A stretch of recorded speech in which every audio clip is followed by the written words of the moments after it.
Dominique Mocard, lui, rénove une vieille bâtisse pour en faire des chambres d'hôtes.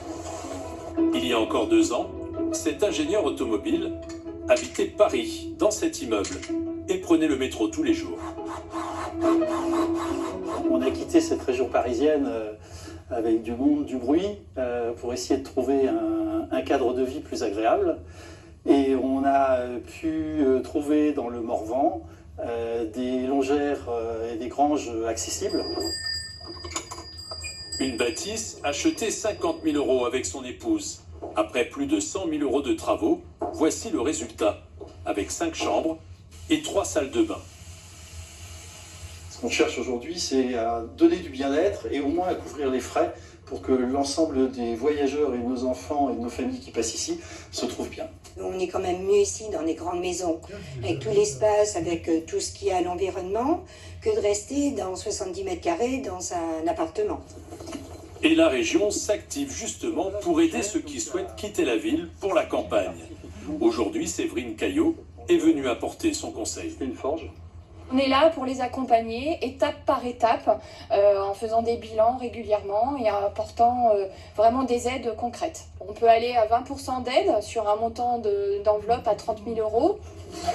Yannick Baudry, lui, est chargé de l'attractivité du département.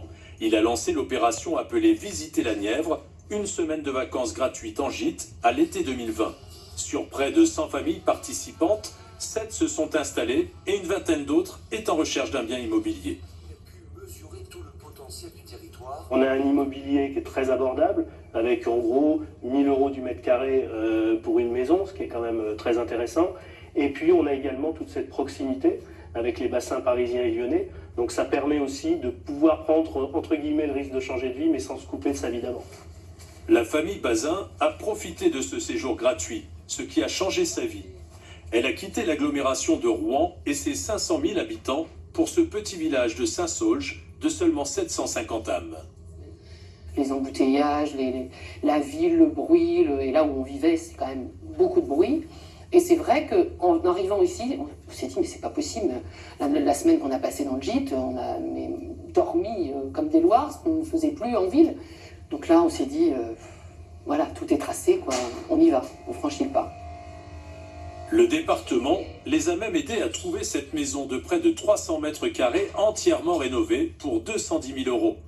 Et pour couronner le tout, Isabelle Bazin s'est fait embaucher ici à l'office de tourisme à 5 minutes à pied de chez elle, alors qu'elle était au chômage suite à la fermeture de son agence de voyage à Rouen.